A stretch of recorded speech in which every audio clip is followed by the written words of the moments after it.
प्रश्न 1. सर्वसामान्य प्रौढ व्यक्तीच्या हृदयाचे ठोके दर मिनिटाला किती पडतात? आपले पर्याय आहेत: 1. 72, 2. 82, 3. 80, 4. 70.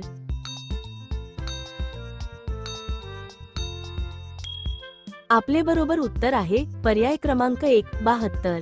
प्रश्न 2. जागतिक पोलिओ दिवस कधी साजरा केला जातो? आपले पर्याय आहेत: 1. ऑक्टोबर 25, 2. ऑक्टोबर 20, 3. ऑक्टोबर 24, 4. ऑक्टोबर 12.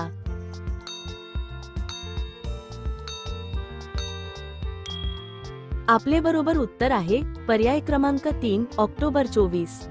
असे प्रश्न रोज पाहण्यासाठी आपल्या चॅनेलला सबस्क्राईब करा आणि बेल आयकॉन ऑन करा. प्रश्न 3. केंद्र सरकारच्या उत्पादनातील राज्य सरकारचा वाटा कोणाच्या शिफारशीनुसार निश्चित केला जातो? आपले पर्याय आहेत: 1. नीती आयोग, 2. राष्ट्रीय विकास परिषद, 3. वित्त आयोग, 4. सार्वजनिक लेखा समिती.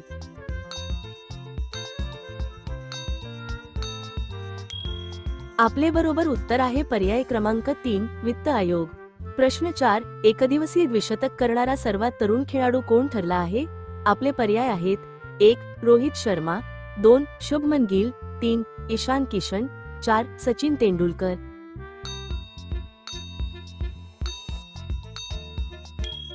आपले बरोबर उत्तर आहे पर्याय क्रमांक 2. शुभमन गिल.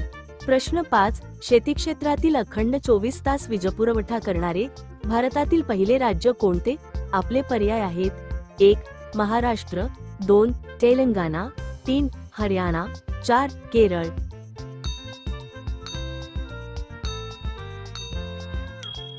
आपले बरोबर उत्तर आहे पर्याय 2. तेलंगणा.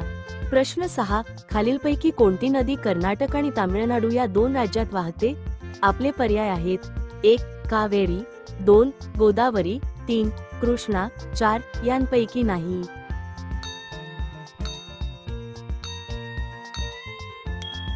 आपले बरोबर उत्तर आहे पर्याय 1. कावेरी. प्रश्न 7. 65व्या महाराष्ट्र केसरी 2023 चे विजेता कोण बनलेले आहेत? आपले पर्याय आहेत: 1. पृथ्वीराज पाटील, 2. बाला रफिक शेख, 3. हर्षद सदगीर, 4. शिवराज राक्षे.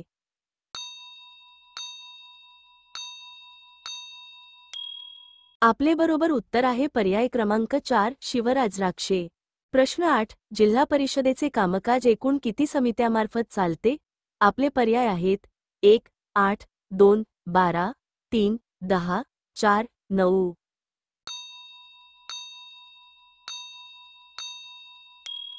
आपले बरोबर उत्तर आहे पर्याय क्रमांक 3. 10. प्रश्न 9. ग्लोबल फायर पॉवर इंडेक्स 2024 मध्ये भारताचे स्थान किती आहे?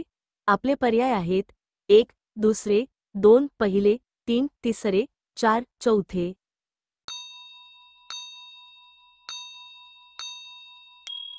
आपले बरोबर उत्तर आहे पर्याय क्रमांक 4. चौथे. प्रश्न 10. कोणत्या टेनिस खेळाडूने सर्वात जास्त ग्रँड स्लॅम पदक जिंकले आहेत? आपले पर्याय आहेत: 1. नोवाक जोकोविच, 2. Roy Emerson, 3. Rafael Nadal, 4. Roger Federer.